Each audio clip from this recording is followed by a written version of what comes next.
Olá! Hoje eu vou falar um pouco sobre a VNI, que é a ventilação mecânica não invasiva.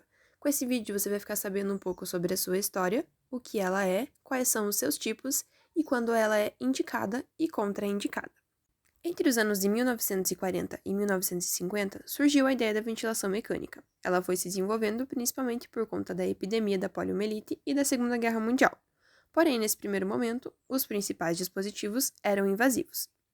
Já nas décadas de 60 e 70, foi se desenvolvendo sistemas de ventilação sem a necessidade de intubação traqueal. Porém, o ponto negativo é que essas máscaras tinham muito pouco conforto e segurança.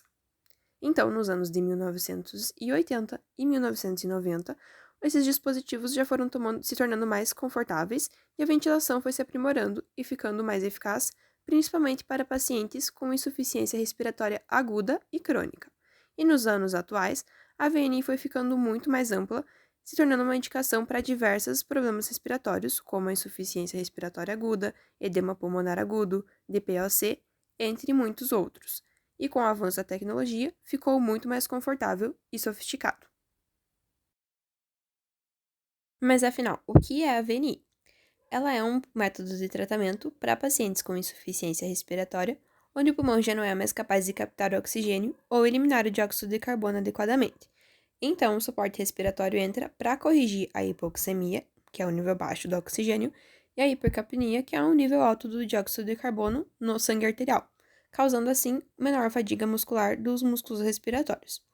A VNI vai aplicar uma pressão positiva através de alguma interface, o que não vai necessitar de nenhum procedimento invasivo, como é no caso do tubo orotraqueal ou da traqueostomia. E agora falando um pouquinho sobre as interfaces utilizadas, começando pela máscara nasal, que é a mais utilizada em pacientes crônicos, porque ela deixa a boca livre, então ela tem como benefício o paciente poder falar, menor sensação de claustrofobia, facilitando a alimentação. Porém, essa máscara pode ter uma perda de pressão pela boca e ela não é indicada se o paciente for um respirador bucal. Já as máscaras oronasais são mais indicadas para pacientes com insuficiência respiratória aguda, porque ela cobre o nariz e a boca, permitindo maior volume corrente. Nessa máscara, temos um controle maior do vazamento oral, porém ela dificulta a alimentação e a fala e ela tem um maior espaço morto. Existe também a máscara facial total, que cobre todo o rosto, o que vai possibilitar o uso de maiores pressões com menos vazamentos. A vantagem dessa interface é que ela causa menos lesões na pele, mas ela pode acabar causando ressecamento ocular.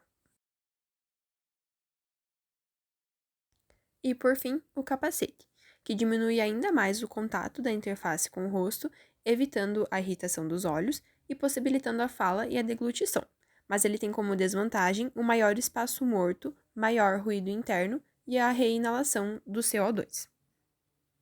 Os modos de utilização para VNI são o de volume controlado, pressão controlada, pressão de suporte, ventilação assistida proporcional, ou, além disso, também pode ser utilizada a pressão contínua utilizando o CPAP, ou com 2 níveis, sendo o BIPAP, que permite ajustar uma pressão inspiratória nas vias aéreas e a pressão expiratória também. Esses modos podem ser utilizados dentro do ventilador mecânico ou também ventiladores desenvolvidos especificamente só para a realização da VNI, sempre procurando controlar o nível de vazamento. E quais seriam as indicações para a VNI? Ela pode ser utilizada na exacerbação aguda da DPOC, tanto na modalidade CPAP quanto BIPAP, principalmente em casos mais graves. No tratamento da asma, de forma associada ao tratamento medicamentoso, no edema pulmonar cardiogênico, o que diminui o risco da mortalidade, e em pós-operatório de cirurgias abdominais ou torácicas, e no pós-extubação, diminuindo as taxas de pneumonia.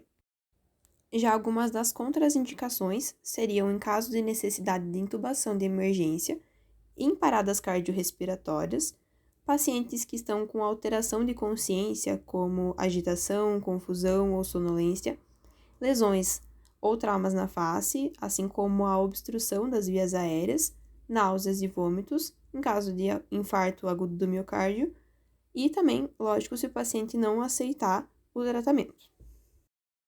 Muito obrigada pela atenção e espero que tenham gostado.